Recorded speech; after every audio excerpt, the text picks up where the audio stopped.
Hello दोस्तों, तो आज के इस वीडियो में हम बात करने वाले हैं कि अगर आपका डीमैट अकाउंट आईसीआईसीआई सिक्योरिटीज में है तो आप उसमें इंट्राडे ट्रेडिंग में स्टॉप लॉस कैसे लगा सकते हैं। तो दोस्तों आज मैं आपको आईसीआईसीआई के डायरेक्ट मार्केट ऐप में इंट्राडे में लाइव मार्केट में स्टॉप लॉस लगाकर दिखाने वाला हूं। तो अगर आप इस चैनल पर नए हैं तो हमारे इस वीडियो को लाइक करके चैनल को सब्सक्राइब जरूर कर लेना ताकि आपको मार्केट से रिलेटेड ऐसे इन्फॉर्मेटिव वीडियो मिलती रहे। तो चलिए दोस्तों चलते हैं मोबाइल की ओर। तो यहाँ पर हमने मोबाइल में आईसीआईसीआई डायरेक्ट मार्केट ऐप को लॉग इन कर लिया है। तो दोस्तों अब हमने जो भी इंट्राडे में पोजीशन बनाया है उसको देखने के लिए यहाँ पास आपको पोर्टफोलियो में क्लिक करके चले जाना है। पोर्टफोलियो में क्लिक करने के बाद अगर आप यहाँ पास ओपन पोजीशन में आएंगे तो यहाँ पास आप देख सकते हैं कि हम इंट्राडे में स्टॉक्स बाय करके रखे हुए हैं यूनियन बैंक का एक क्वांटिटी में। तो दोस्तों इस प्रकार से मैंने इंट्राडे में एक स्टॉक्स बाय करके रखा हुआ है। अब मैं आपको इसमें स्टॉप लॉस लगाकर दिखाने वाला हूं। तो स्टॉप लॉस लगाने के लिए आपको सिंपली इस ओपन पोजीशन में आकर एक बार स्टॉक्स में क्लिक कर लेना है जिसमें भी आप स्टॉप लॉस लगाने वाले हैं। तो अब हमें यहाँ पास न तो स्क्वायर अप में क्लिक करना है न ही कन्वर्ट टू डिलीवरी में क्लिक करना है। यहाँ पास आपको याद रखना है गेट कोड में क्लिक करना है। अगर आप स्क्वायर अप में क्लिक करके प्रोसीड कर देंगे तो आपका स्टॉक स्क्वायर अप हो जाएगा, मतलब कि सेल हो जाएगा। तो दोस्तों यहाँ पास आपको स्टॉप लॉस लगाने के लिए गेट कोड में क्लिक करना होगा। तो यहाँ पास हम गेट कोड में क्लिक कर लेते हैं। गेट कोड में क्लिक करने के बाद हम यहाँ पास सेल वाले बटन में क्लिक कर लेंगे।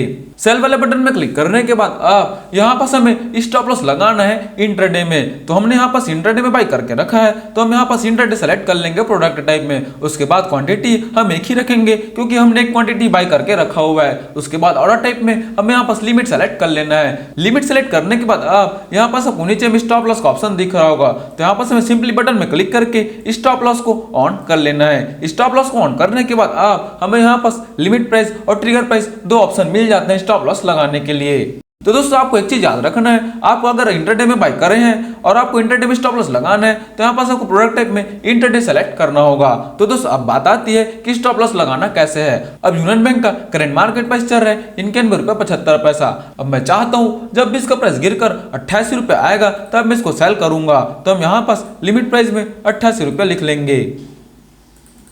लिमिट प्राइस में 88 रुपए लिखने के बाद अब यहाँ पास आपको ट्रिगर प्राइस में क्या लिखना है। दोस्तों ट्रिगर प्राइस लिमिट प्राइस से थोड़ा बड़ा होना चाहिए, चाहे वो 5 पैसा का बड़ा हो या फिर 10 पैसा का बड़ा हो। तो यहाँ पास हमें ट्रिगर प्राइस में 88 रुपया 10 पैसा लिख लेना है। दोस्तों इतना ही काफी है, एकदम नॉर्मल डिफरेंट होना चाहिए। आप चाहें तो 1 रुपये का भी डिफरेंट रख सकते हैं, लेकिन हमारा यूनियन बैंक का स्टॉक का प्राइस उतना ज्यादा नहीं है कि हम उतना डिफरेंस रखे। तो हम यहाँ पास 5 या 10 पैसा का डिफरेंस रख के ही काम चला सकते हैं। तो हम यहाँ पास ट्रिगर प्राइस को 88 रुपये 10 पैसा लिखा है और लिमिट प्राइस को 88 रुपये लिखा है। अब हम यहाँ पर सेल में क्लिक कर देंगे, अगेन स्वैप टू सेल में क्लिक कर देंगे तो हमारा ऑर्डर सबमिट हो चुका है। तो दोस्तों अब यहाँ पास आपको पोर्टफोलियो में दिखने वाला नहीं है। अब आपको यहाँ पास ऑर्डर में चले जाना है। ऑर्डर में जाएंगे तो अब वो स्टॉप लॉस ऑर्डर है तो आपको पेंडिंग में शो करेगा। तो यहाँ पास हम पेंडिंग में क्लिक कर लेते हैं। पेंडिंग में क्लिक करने के बाद अब यहाँ पास आप देख सकते हैं एसएल करके लिखा हुआ है, मतलब स्टॉप लॉस ऑर्डर। और यहाँ पास आप देख सकते हैं ऑर्डर करके लिखा हुआ है, मतलब कि भी एग्जीक्यूटेड नहीं हुआ है, अभी हमारा ऑर्डर पेंडिंग है। जब भी 88 रुपए में आएगा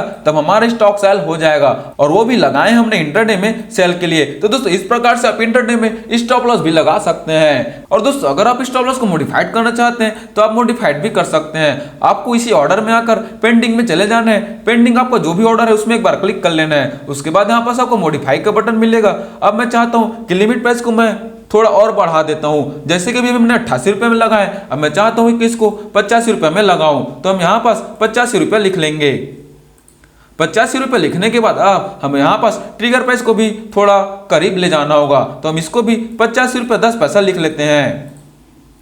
ट्रिगर प्राइस को 50 रुपये 10 पैसा लिखने के बाद अब हम यहाँ पास मॉडिफाई सेल में क्लिक करके स्वैप टू मॉडिफाई कर देंगे। तो हमारा ऑर्डर यहाँ पास रिजेक्ट हो चुका है। अब वो रिजेक्ट क्यों हुआ है वो यहाँ पास आपको पढ़ लेना है। पढ़ने के बाद अब आपको जो भी रीजन समझ आएगा तो उसमें ये बोल रहा है कि 5% से ज्यादा नीचे स्टॉप लॉस नहीं लगा सकते आप। तो दोस्तों अब आपको करीब ले जाना है। अब मैं यहाँ पर इसको 87 रुपये में लगाकर देख लेता हूँ। 87 रुपये में मैंने लगाता हूँ स्टॉप लॉस। उसके बाद मैं यहाँ पर ट्रिगर प्राइस को लिख लेता हूँ 87 रुपये 10 पैसा। दोस्तों आपको याद रखना है आप जो भी नीचे प्राइस लगा लें वो मार्केट प्राइस से तकरीबन 5% से ज्यादा नीचे नहीं होना चाहिए। तो हमने यहाँ पर 87 रुपये में स्टॉप लॉस लगाकर मॉडिफाई सेल में क्लिक करके स्वैप टू मॉडिफाई कर देंगे तो फिर से हमारा ऑर्डर रिजेक्ट हो चुका है। तो यहाँ पास बोला जा रहा है कि लिमिट प्राइस मार्केट प्राइस से 5% के अंदर ही होना चाहिए। तो दोस्तों हम यहाँ पास फिर से इसको लिख लेते हैं 89 रुपया। तो मैं यहाँ पास 89 में स्टॉप लॉस लगाता हूँ और इसको लिख लेते हैं 89.10 रुपीज। तो मैं यहाँ पर इसको 89 लिख लेता हूँ। अब मैं यहाँ पास मॉडिफाई सेल करके स्वैप टू मॉडिफाई कर देता हूँ। तो हमारा ऑर्डर यहाँ पर सबमिट हो चुका है। तो दोस्तों एक बात आपको याद रखना है कि मार्केट प्राइस से आपका लिमिट प्राइस जो लगाना है स्टॉप लॉस के लिए वो 5% के अंदर ही होना चाहिए। अगर आप 5% से नीचे लगाते हैं स्टॉप लॉस के लिए तो आपका ऑर्डर नहीं लगेगा।